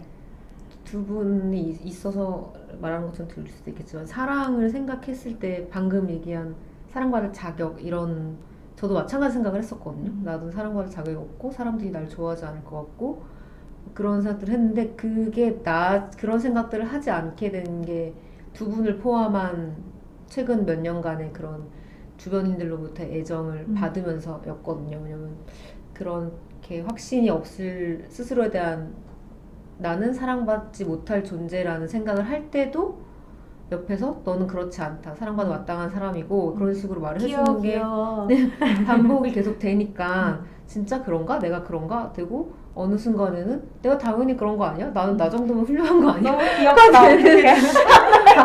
바뀌더라고요. 그래서 일단 저는 그 나에게 사랑이란 이런 질문을 사전에 받았을 때 저는 뭔가 사랑을 하면은 여기서 말하는 사랑은 좀 이성애적인 그런 거긴 한데 그냥 제가 없어지는 기분을 항상 들었거든요. 그러니까 일상을 포함한 모든 게 파괴되고 그 사람으로 새로 세워지는 거죠. 그 사람과의 그런 걸로. 근데 지금 그게 그 순간에도 항상 싫었던 것 같아요. 그래서 지금 생각하는 사랑은 나를 잃지 않고 나를 훼손하지 않은 상태가 유지되면서 가능한 거? 그러니까 일단 나를 계속 사랑할 수 있게 해주는 사랑이 진짜 사랑인 것 같아요. 맞아요. 너무 중요하죠. 네, 그리고 저는 제일 중요한 제 가치가 자유로운 느낌이거든요. 그래서 그러니까 누군가와 함께 있을 때 역시 그래도 난 좀 자유롭다, 편안하다, 이 상태가 좋다라고 생각한다면 그게 사랑이다라는 생각이 들었고 아까 일하는 여성으로서의 사랑은 생각을 못 해봤던 부분인데 저는 일이 너무 중요한 사람이어가지고 일이 어떻게 보면은 일이 제 인생의 1순위가 최근에 좀 될 정도로 사랑 때문에 일에 영향을 받지 않는 사랑을 하고 싶다라는 생각이 들고 하지만 일 때문에 좀 마음이 좀 번잡하거나 힘들 때 아까 산도님이 말씀하신 것처럼 서로 못 알아듣겠죠. 같은 직종이 아닌 이상 무슨 말을 하는지. 그렇지만 그냥 그런 일이 있었구나 들어주면서 마음을 좀 녹여줄 수 있는 그런 식의 일하는 여성으로서의 사랑이 가능하다면 좋을 것 같다는 생각이 들었습니다. 그 같은 질문인데 저희 대답이 비슷한 듯 다른 게 되게 재밌네요. 네. 그러면은 그 여기서 또 많이 나오는 게 선배에 대한 얘기거든요. 왜냐면은 그 차연이 되게 송가경을 되게 이상화하면서 가경 선배 이런 것도 있고 베타미가 송가경을 되게 실망하면서도 여전히 자기가 되게 사랑했던 선배이기 때문에 그 놓지 못하는 것도 계속 나오고 또 브라이언이란 너무 훌륭한 상사가 나오고 그래서 혹시 본인에게 그런 선배나 상사가 있는지 기억나시는 게 있는지를 한번 여쭤보겠습니다. 여기에다 제일 할 얘기가 많으실 것 같은 네, 파기양님. 저는 회사에 있어요. 근데 이게 약간 조금은 위험하다는 생각도 들어요. 왜냐면 기본적으로 제가 너무너무 좋아하고 존경하고 저의 우주이자 저의 사랑인 우주까지? 네, 우주예요. 제가 이 우주에서 가장 좋아하는 어른이세요. 네. 근데 이게 약간 맹목적이라는 생각이 좀 들어서 회사 후배로서 가지면 안 되는 거 아닌가? 후배라면 모름지기 그 베타미가 송가경의 행동을 제어하고 아닌 거 아니라고 말했듯이 그러니까 저는 그 차연이 송가경을 좋아하는 마음이 제가 지금 말하는 분을 좋아하는 마음이랑 좀 비슷한 것 같아요. 네. 동경과 약간 절대적인 신뢰와 이 사람은 옳은 일만 할 거야 이런 생각을 좀 하는 것 같고, 베타민은 그렇지 않다는 걸 봤고, 근데 저는 후배 일로 엮여진 선후배 사이라면 베타미와 송가경 같은 사이가 맞다고 생각하거든요. 아닌 건 아니라고 선배지만 말을 하고 그걸 선배가 듣고 고쳐 나간다는 거 하는 식의, 아무튼 저는 굉장히 좋아하는 선배가 계세요. 근데 이분은 가장 기본적으로는 일을 엄청 잘하세요. 이건 진짜 일의 기본인 것 같아요. 저는 회사에서 일을 못하는 사람이랑은 잘 못 지내요. 좀 힘들어요. 왜냐면 너무 에이스라서. 회사에 다니는 이유는 일을 하기 위해서인데 일을 못한다는 거는 저는 조금 안 된다고 생각을 하고, 근데 그래서 일을 잘하는 사람한테 당연히 호감이 가고 정말 잘하는 사람은 좀 우러러보게 되죠. 이분이 그런 분인데, 그러니까 제가 봤을 때는 모든 걸 갖춘 사람이에요. 리더이자 선배가 갖춰야, 본인이 일을 잘하기 때문에 전체적으로 돌아가는 상황을 굉장히 잘 읽고 큰 그림을 항상 보시고, 근데 판단이 되게 빨라서 필요한 선택들을 그때그때 굉장히 빠르게 앞서서 하고, 당연히 그 선택이 틀릴 때도 있죠. 근데 그렇게 좌절하지 않으세요. 그럼 틀린 거는 인정하고 틀린 거 다시 되돌아보면서 앞으로는 여기서 이러지 말아야겠다 라고 하는 그 태도를 제가 엄청 배우고 있고, 또 새로운 시도를 두려워하지 않으시거든요. 근데 이분 굉장히 높은 자리에 있어서 아까 말한 자칫 빠른 판단 좋지만 그게 잘못될 경우, 새로운 시도가 잘못된 경우에는 그 리스크도 진짜 크거든요. 차라리 후배들이 그런 거 괜찮아요. 역할이 작기 때문에. 근데 이분은 그런 걸 전혀 두려워하지 않고 내가 다 책임진다, 그런 태도여서 그게 너무 항상 멋있다고 생각을 했고, 사람들한테도 되게 스윗하세요. 근데 저는 제가 좀 못하는 부분이거든요. 저는 좋고 싫고가 너무 티가 나고 그냥 싫은 사람이랑 말도 잘 안 섞고 막 이래서 적도 많고 편도 많은 편인데, 이분은 적이 거의 없어요. 저는 이게 리더라면 좀 더 필요한 능력이라는 생각을 해서, 그래서 저는 정말 닮고 싶은 분밖에 없고 다 닮고 다 배우고 싶고 이런 어른을 회사에서 알아서 너무 좋습니다. 진짜 너무 좋아요. 복이에요. 진짜 복이네요. 진짜 너무 큰 복. 제가 여러 번 직접 말씀도 드렸는데 제가 운이 되게 좋다고 생각해요. 이런 분을 평생 못 만날 수도 있는 거잖아요. 근데 이렇게 알게 돼서 너무 좋아요. 사랑합니다. 안 보시고 안 드실 테니까 항상 사랑하고 그리워하고 있습니다. 네. 우주, 나의 우주. 진짜. 나의 우주야 진짜. 네. 산도님은 네, 그럼- 저도 선생님이 한 분 계신데, 저는 그 프리랜서고 지금 같이 일하는 친구들의 포지션이었을 때 제가 이제 함께 일했던 선생님이라고 불렀어요. 선생님이라고 이제 부르시는 분이 계셨는데, 저는 이제 일이 약간 이제 조직이 아니라 거의 뭐 1대1이라든지 굉장히 이제 소규모로 진행되고, 그래서 굉장히 뭐랄까 친밀하거나 아주 가정사까지도 낱낱이 다 말하게 돼버리는, 어떻게 이제 일을 진행하다 보면 좀 그런 사이가 돼요. 그래서 저는 이 한 선생님과 오래 일을 했는데, 근데 뭐 계속 있다기보다는 프로젝트 있을 때 이제 같이 하고 빠졌는데, 그때도 저는 이제 선생님을 굉장히 좋아했고, 지금 제가 이제 그 선생님의 입장이 돼서 생각해 보면 볼수록 너무 인격자인 거예요. 정말 인격자고, 제가 돌아보면 제가 처음 프로젝트를 할 때 일을 진짜 못했어요.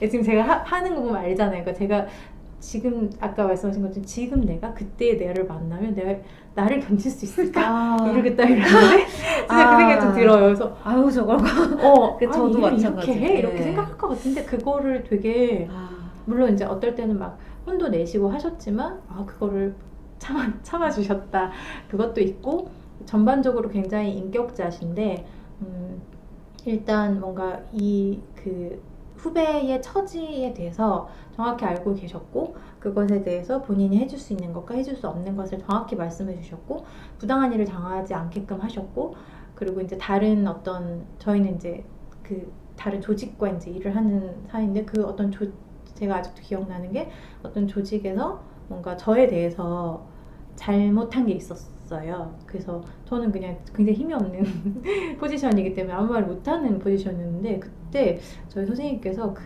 담당자랑 전화하면서 굉장히 화를 내주셨어요. 멋있어. 어떻게 그럴 수가 있냐. 안 그런 분도 많아요. 네네. 네. 그리고 저는 이 업계에서 이 업계는 다들 약간 각계전투라서 어떤 다른 팀이 어떻게 일을 진행되는지 잘 모르거든요. 그러니까 다들 이제 구전에서 구전으로 이제 이어지는데 구전이다 보니까 되게 자극적인 얘기들이 많아요. 그러니까 후배들이 이상하게 군다거나 아니면 선배가 너무 이상하게 군다거나 그런 괴담들이 되게 많거든요. 근데 그런 거 들을 때마다 똑같이 저는 정말 운이 좋았고 너무 훌륭하신 분을 만났고 그분 같은 사람이 되고 싶다고 많이 생각해요. 그래서 어떤 때때마다 정말 이제 일을 하면서 선생님 생각 많이 나거든요. 그래서 어떤 일을 할 때 어떻게 하면 좋을까? 막 그런 고민이 되면 선생님이라면 어떻게 하셨을까? 선생님 그때 나한테 어떻게 하셨지? 이거를 좀 떠올려 보긴 해요. 그래서 훨씬 생각을 많이 하는 것 같아요. 맞아요. 그 뭐지? 내가 좋아하는 그 상사라면 이럴 때 어떻게 할까를 떠올릴 수 있다라는 건 네. 진짜 좋은 네. 것 같아요. 그래서 지침이 되어주고. 맞아요. 네. 그리고 그거를 떠올릴 수 있을 정도로 그런 모습을 보여주신 거죠. 그렇죠. 저한테. 네. 그게 상상이 될 정도의 어떤 강력한 원칙 같은 게 있으셨던 분인 거죠. 그래서 되게 그 선생님처럼 되고 싶다는 생각을 특히 이제 첫 프로젝트, 두 번째 프로젝트 이런 거 할 때 생각을 많이 했어요. 저는 이제 아까 결혼식 갔다 왔다고 했는데 거기서도 마주친 분인데요. 저도 이제 선생님이고 물론 정말 훌륭한 지정이 많으신 분이지만 제일 좀 인상적이었던 거는 대충 하는 일이 하나도 없다는 지점이었어요. 정말 사소한 것도 정말 최선을 다해서 하시더라고요.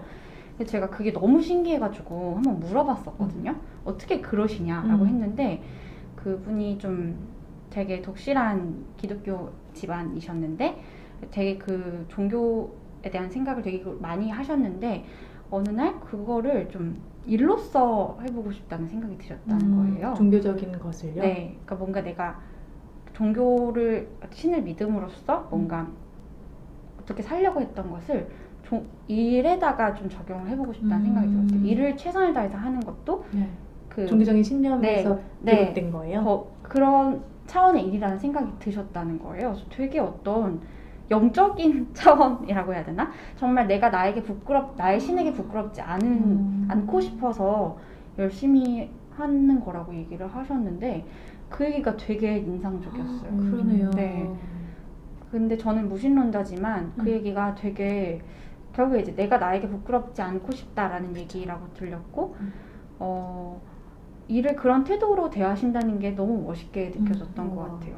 네, 그래서 사실 왜 일이 부끄럽습니까? 네, 제가 지금 그 얘기하려고 네. 내가 너무 부끄러워. 네, 저도 너무 부끄러워서 그런 사람 못 될 것 같은데 와. 가끔 일을 어떤 마음으로 대해야 할까를 와. 생각했을 때 그분이 멋있으시다. 떠올라요. 네, 그래서 그렇게 10분의 1이라도 닮고 싶다.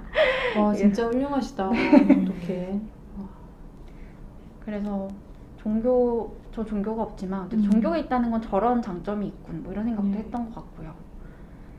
근데 저는 그분이 종교가 없어도 그러셨을 것 같아요. 아 그죠? 맞아요. 네. 그냥 뭔가 힘이 있는 사람이 할 수 있는 일 같아요. 대단하다. 어떡하지? 근데 나는 그렇게 안 해도 되니까. 그렇지 아니 아니라 무엇인데요? 목표가 저기 네. 멀리죠. 근데 그걸 떠올리면은 제가 너무 한참 모자르게 생각이 항상 맞아요. 돼서 거기까지는 안 가셔도 충분히 훌륭하니까. 네. 그러면은 이 건분류 속의 직장에 대해서 한번 얘기해 볼게요. 이 건분류에 대한 평을 보면은 그 공통적인 평이 몇 개가 있어요. 그 중에 하나가 아까 말한 이렇게 잘난 여성들이 왜 이렇게 의존적이냐 이게 하나가 나오고 하나는 너무 이상적인 직장이다가 나오고 세 번째는 너무 여성의 판타지를 다 집약해 놓은 드라마다거든요. 그래서 앞에 첫 번째는 아까 얘기했고 두 번째, 세 번째 평에 대해서 혹시 어떻게 생각하시는지 의견이 궁금합니다. 두 번째가 뭐였죠? 두 번째가 건분류 속 직장 너무 이상적이다. 어때요? 전 직장이 없어서. 저는 별로 이상적이라는 생각 안 했는데요. 아, 어떤 부분이 이상적이라는 걸까요? 전 그게 좀 궁금해요. 모두가 합리적이고 완성된 문장으로 아. 의견을 토론할 수 있는 곳? 아 그렇다면 이상적이라 할 수 있겠네요. 대부분의 토론은 그냥 상명 그리고 그 목소리 크고 말도 안 되는 소리 하는 거 저는 진짜 그럴 땐 팔짱 저 새끼 뭐야 어디까지 떠드나보자 아니 이렇게 이야기했는데 저는 그렇게 이상적인 직장이라는 생각을 사실 안 했어가지고 네네. 그러니까 말씀하신 것처럼 그렇게 제대로 된 토론이 가능하고 내 의견과 저 사람의 의견이 다르지만 그게 합리적이고 맞다고 생각하면 받아들이고 깨끗하게 승복하고 이런 것들은 이상적일 수도 있겠지만 그런 사람도 실제 조직에 있기 때문에 그리고 그런 결정이 내려진다고 해서 조직이 잘 굴러가는 건 아닌 것 같아요. 때로는 멍청한 결론이 나도 네. 어떤 운이나 흐름에 의해서 조직이 또 음. 더 잘 굴러갈 수 있는 것 같아요. 이런 얘기 진짜 너무 흥미진진하지 않아요? 그러니까 그게 지금 그냥 저도 뭐 아주 큰 데서 다니는 건 아니지만 봤을 때 그런 것 같아요. 그러니까 저도 이제 뭐 밑에 말단 사원으로서 저걸 왜 저렇게 했어? 의외의 결과가 나올 때도 있고 그래서 굉장히 이성적이고 차분한 토론과 합리적인 과정을 거쳐서 나온 결정? 이거 지금 베스트인 것 같지만 결과적으로 베스트일지는 아무도 알 수 없는 것 같고 그래서 저는 그 직장이 왜 좋다는 건지 잘 모르겠어요. 돈을 많이 줘서인가? 네. 지금 말씀하시는데 그 대사 생각나는데 왜 베타민 대사 중에 결정이 최선이었다고 해서 결과가 최선은 아닌 것 같다는 얘기 다 와닿았죠. 맞아요. 네, 그러니까요. 무슨 얘기인지 알 것 같아요. 네네. 저는 대사만 보고서는 이렇게 생각했거든요. 근데 이제 조금 딴 얘기일 수 있지만 그거를 생각하면은 결정과 결과가 어차피 다 결정이 최선이라 결과가 최선이 아니기 때문에 결과적으로는 내가 옳다고 생각하는 걸 하면 되는 것 같아요. 그렇죠. 그냥 그러면 적어도 나한테 부끄럽거나 내 마음이 불편하진 않으니까 결과가 어떻든 간에 아까 얘기한 거랑 여지가 네. 적어지는. 그리고 맞아요. 그 여성들의 모든 판타지 음. 그러니까 이게 아마도 여기서 판타지는 그냥 윗사람들이 다 여성이라는 거 가 판타지 정도인 것 같고 다른 부분에서 판타지를 응축시켰는지는 저는 잘 모르겠어요. 그러니까 아까 산도님 얘기처럼 어떤 드라마는 저는 엄청 과몰입을 해가지고 보고 저 사람 나 같아 막 이렇게 보는 거 쟤 하면 어떻게 근데 건블루는 그냥 이렇게 좀 관조한 느낌으로 팔짱 끼고 보는 느낌이었거든요. 저렇구나 막 이렇게 봤는데 그 이유가 좀 그렇게 현실적이지 않다라는 것과 그렇게 혹은 현실적이지 않아도 막 너무 멋있다 이런 생각도 안 들었어요.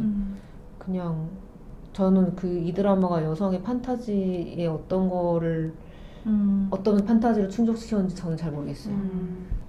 저는 그 판타지 얘기를 하셔가지고 제가 어떤 경로로 이 드라마의 초기 시놉시스를 가지고 있는데 그래서 그거에서 그 홈페이지에는 나오지 않는 어떤 그 기획 초기는 아니고 이제 기획 다 된 상태이고 기획 그 캐치프레이즈 뭐 이런 것들이 있어서 제가 이걸 좀 적어왔어요. 근데 이 부분인 것 같다고 생각했어요. 왜냐면 여기가 이제 뭐 처음에 어떤 문장들이 있었냐면 이거를 제가 말을 하는 게 어떤지 모르겠지만 죄송합니다. 미리 여기 아내도 엄마도 선택하지 않은 21세기 여자들이 있다. 이런 거 있고 차별과 장애 없이 그저 내 일을 열심히 했다는 이유로 성공하는 판타지다.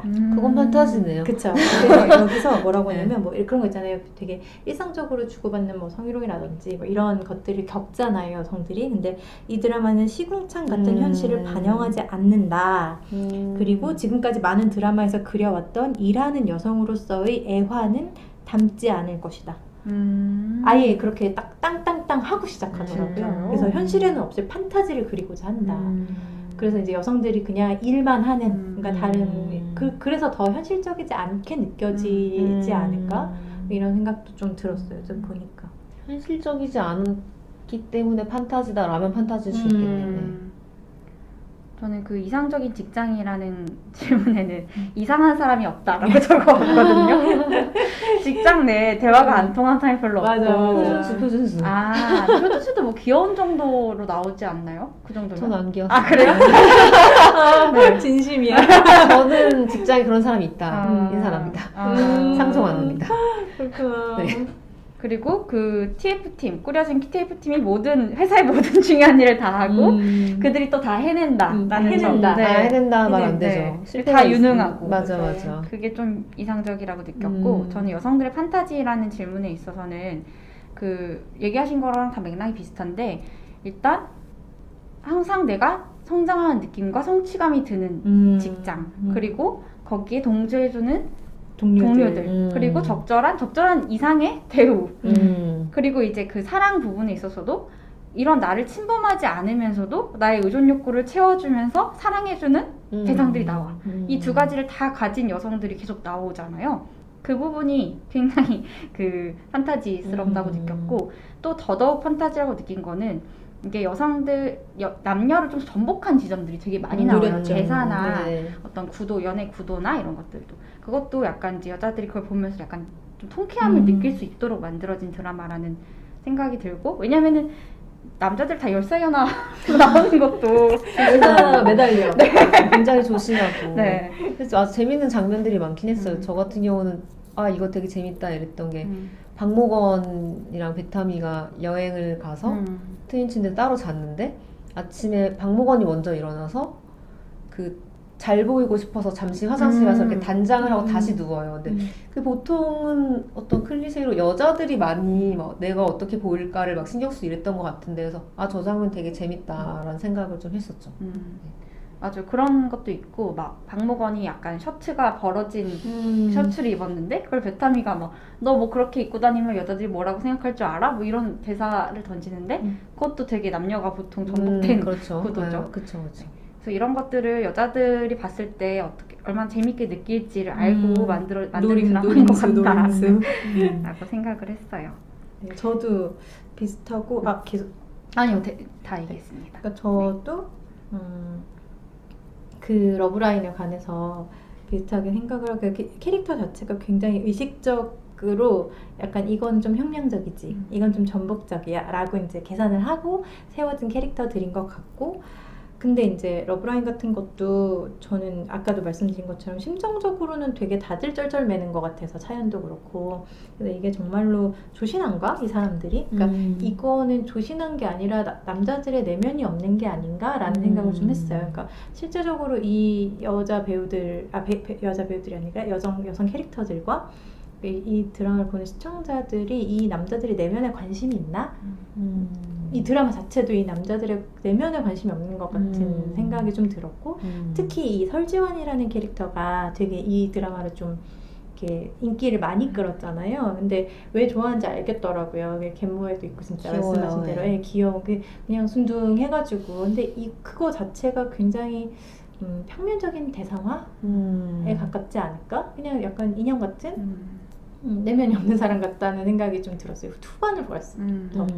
그래가지고 뭐 나쁜 건 아니고, 그러니까 말씀하신 것처럼 이 드라마가 이제 2019년에 나왔을 때 사람들이 굉장히 좋아했던 이유가 아마도 그렇게 그간에 이제 많은 드라마들에서 한 번도 그러지 않은 적은 없지만, 많은 드라마에서 주로 이제 남성들이 어떤 내면, 뭐 계급 갈등, 뭐 승진, 일 이런 거를 이제 주안으로 보고, 여성들은 그것에 대한 어떤 트로피라든지 대성화라든지 그냥 이렇게 말씀하신 것처럼 치고 빠진 어떤 요소로서의 역할을 했던 것들에 대한 뭔가 보상 심리라든지 그런 것에 대한 통쾌함, 이런 것들을 느낀 게 아닐까? 그런 걸 노렸다면 참 잘 노렸다 정도로 생각을 하고 있습니다.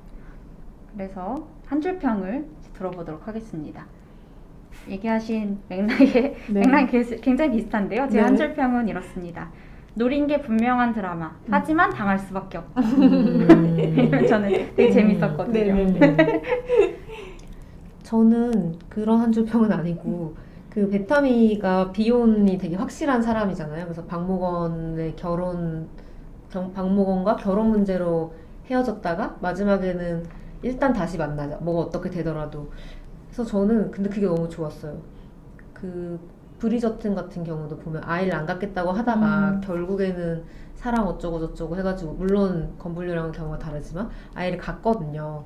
근데 베타미가 만약에 박모건의 설득 내지는 사랑 어쩌고로 해서 그 비혼을 버리고 결혼하는 결정을 했다면 이 드라마가 좀 실망스러웠을 것 같아요.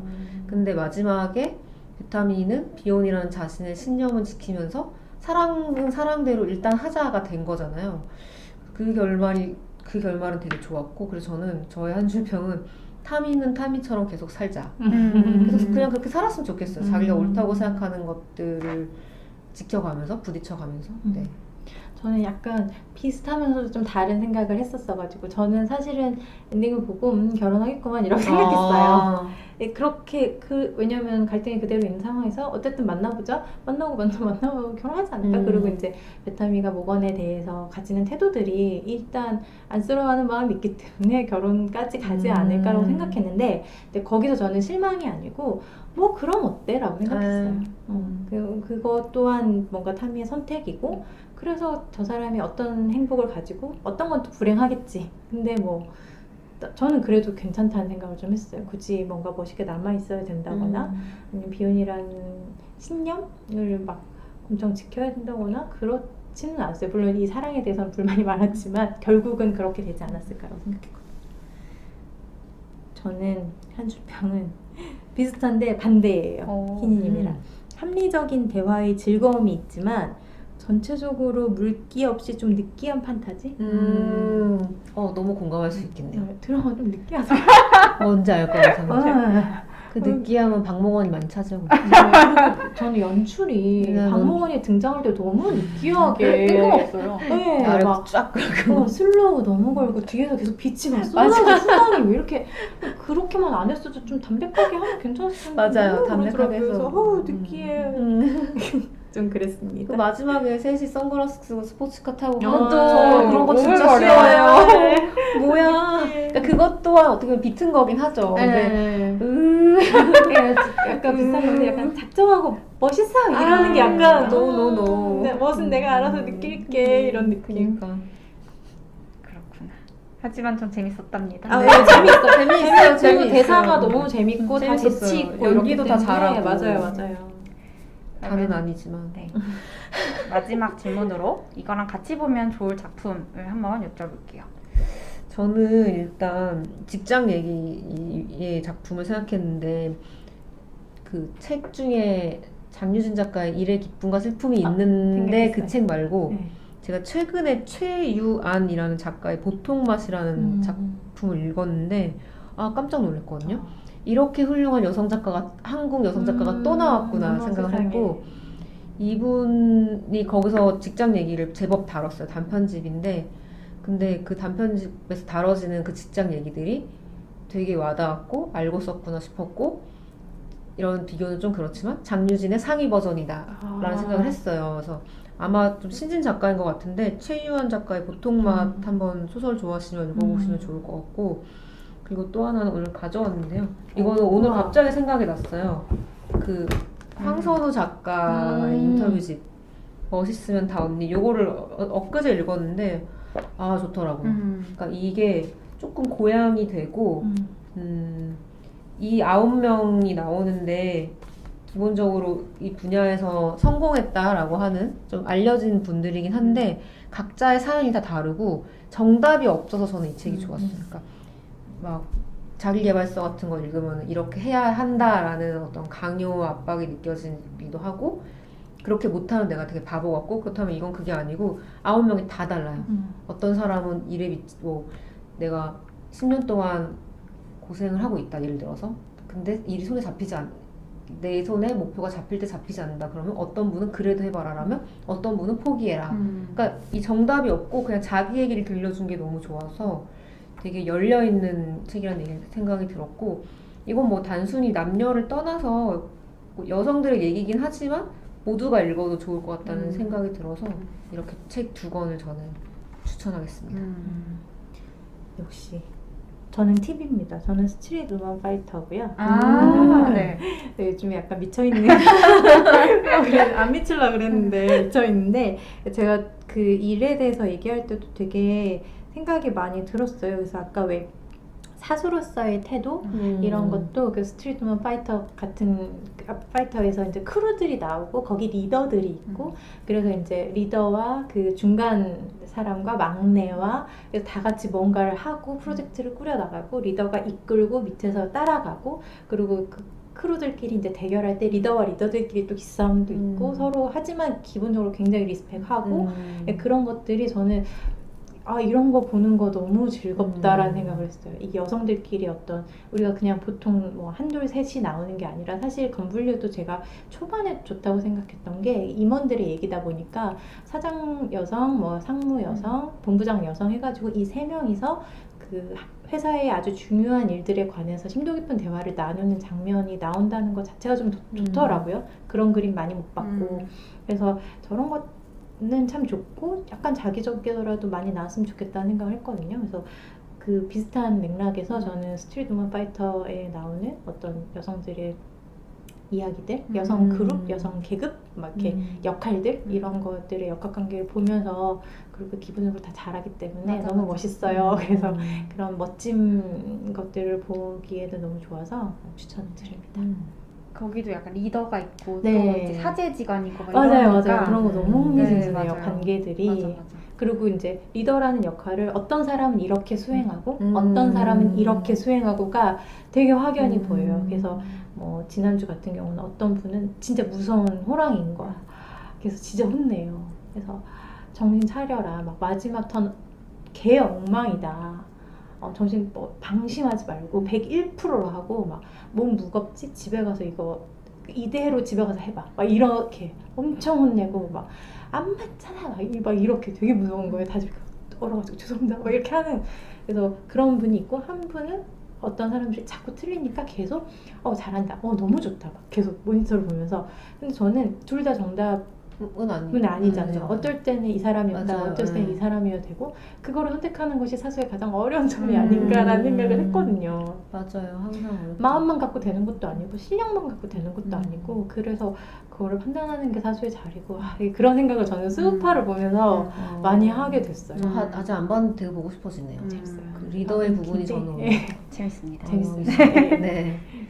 저는 사실 이 드라마랑 굉장히 거리가 있다기보다 좀 다른데요. 그 웹드라마 중에 오구실 시리즈라는 게 있어요. 제가 그거를 되게 어릴 때 보고 너무 재밌었거든요. 대학생 때 보고. 근데 최근에 다시 봤는데도 되게 재밌더라고요. 왜 재밌냐면은 그거는 되게 평범한 직장 여성이 주인공이에요. 직장인 여성이 30대. 그 정말 평범한 일상이 나오는데 거기서 제가 특히 직장 여성이 되면서 공감할 수 있는 지점들이 되게 많더라고요. 되게 대단한 막 어떤 사건을 다루진 않는데 그냥 일상이 되게 재밌고 그래서 이 드라마랑 비교해서 얘기하자면 이 드라마 다 너무 잘난 여자들이 나오잖아요. 맞아요. 네. 근데 그 드라마는 정말 평범한 여자가 나와서 그거가 또 주는 재미가 있다고 생각을 해서 그 드라마가 생각이 났습니다. 네. 오늘 건물류 얘기 1시간 반 정도 얘기했는데 너무 재밌었었고요.